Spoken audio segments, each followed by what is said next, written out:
Bonjour à tous, nous voici aujourd'hui à Voiron, dans l'Isère, pour un nouvel épisode de Passer à l'acte le MAG. Aujourd'hui, on va parler d'exonération d'impôt sur la plus-value. Alors pour savoir si vous êtes concerné ou non, restez bien avec nous, car aujourd'hui j'ai pris rendez-vous avec maître Gaëlle Gaujon et elle va tout nous expliquer. Allez, suivez-moi, on est parti.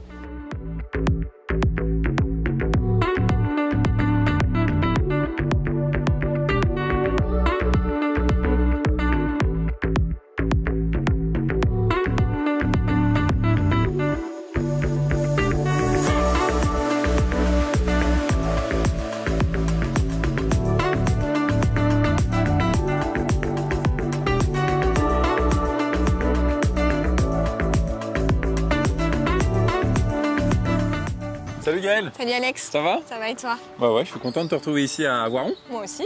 Alors c'est une ville que je connais un petit peu, plus le centre-ville. En tout cas, ce jardin, je ne le connaissais pas du tout. Bah là, tu es au jardin de ville. Derrière, on a juste la mairie. Donc c'est un endroit bien calme pour parler aujourd'hui ensemble. Bon, alors justement, aujourd'hui, on va parler d'exonération d'impôt sur la plus-value. Oui, tout à fait. Ah bah écoute, je te suis. Allez, c'est parti.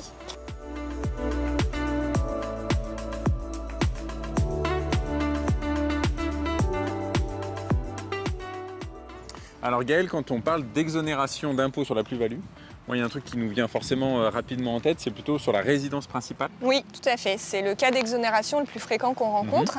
Après, l'exonération de résidence principale, l'idée c'est que le client déclare que c'est sa résidence principale auprès de nous, notaire. Okay. C'est pas à nous, effectivement, d'aller vérifier s'il réside effectivement dans le logement. D'accord. Voilà. Après, donc là, il faut des factures, il faut des choses comme ça pour le Voilà, c'est-à-dire que nous, on alerte le client en lui disant bah, c'est vous qui le déclarez. D'accord. Donc s'il y avait un éventuel contrôle, c'est pour vous quoi. Voilà, c'est ça, tout à fait. À vous de le justifier par des factures de consommation d'électricité, d'eau, voilà. Okay. Il n'y a plus du tout de délai minimum pour vivre dans le bien. C'est l'administration qui jugera si effectivement c'est sa résidence principale. Ok. Très bien. Alors donc on est obligé donc, de déclarer aussi sa résidence principale et tous ses autres biens au moment où on fait notre déclaration d'impôt. Et on est obligé aussi de donner le nombre d'habitants, d'occupants en tout cas sur ces biens immobiliers. Oui, alors ça c'est une nouveauté depuis cette année 2023. On a l'obligation de déclarer en fait ces biens immobiliers. Donc sur son espace impôt.gouv, on a un onglet Gérer mes biens immobiliers et là apparaît les biens immobiliers dont on est propriétaire.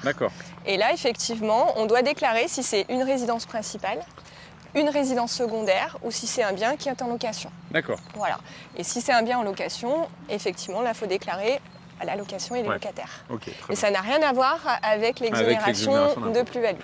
Tout à fait. Très bien.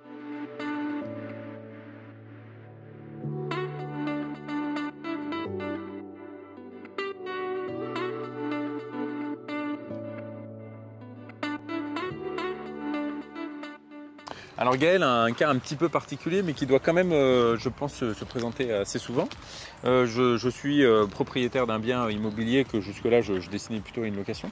Puis là je décide que ce bien je veux le vendre et puis récupérer ce fruit-là pour justement construire ou acheter ma résidence principale. Est-ce que ça me donne le droit à une exonération d'impôt sur la plus-value? Oui, oui, tout à fait. Il suffit en fait de ne pas avoir été propriétaire de sa résidence principale 4 ans avant la vente de cette vente. Et deuxième condition, il faut utiliser les fonds de cette vente pour l'acquisition ou la construction de sa résidence principale. Aussi, effectivement, un terrain à bâtir et puis derrière voilà, tout à fait. Et là, on a 24 mois pour le faire. D'accord. Voilà. Sinon, après, nous, notaires, effectivement, on alerte sur le fait que l'impôt sera dû. Ok. Voilà. Alors, ça laisse quand même 2 ans. C'est ça. Pour, en théorie, et là, pour le coup, l'administration fiscale ne va pas augmenter le délai parce qu'on a eu le cas avec le Covid où les gens, 24 mois, ça avait été court. L'administration nous a clairement dit l'impôt est dû. Ok.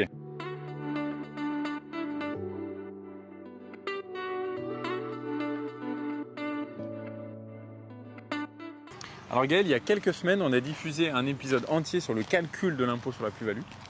Mais je crois que c'est quand même important de rappeler au moins la mécanique, c'est-à-dire qu'en fonction du nombre d'années de détention de son bien immobilier, quel qu'il soit, on a un abattement ou on a en tout cas une exonération qui est évolutive. Tout à fait. On est complètement exonéré de plus-value au bout de 30 ans.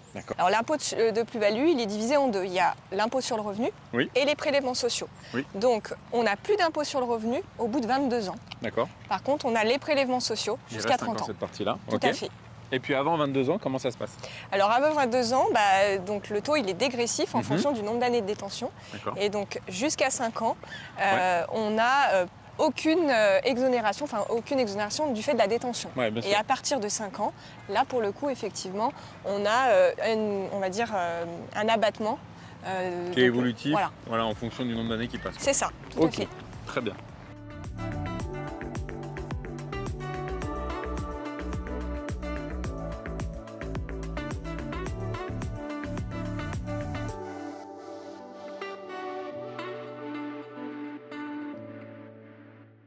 Bon Gaëlle, merci beaucoup. Merci à toi Alex. On a parlé de l'exonération d'impôt sur la plus-value. Alors il y a pas mal de situations différentes. Et le mieux c'est quand même d'aller voir son notaire pour faire le point. Alors faut pas hésiter à ouvrir la porte des notaires. Bon, super. Écoute, il ne nous reste plus qu'à prendre rendez-vous. En attendant, on va aller goûter la Chartreuse parce qu'on est quand même à Voiron. C'est une évidence. C'est le pays de la Chartreuse. Tout à fait. Bon, on leur dit au revoir juste avant? Pas de problème. Quant à nous, on se dit à bientôt pour un prochain épisode de Passe à l'acte le mag. Et puis vous avez cet épisode et plein d'autres, notamment celui sur le calcul de l'impôt sur la plus-value sur le site passealacte.com. Allez, ciao.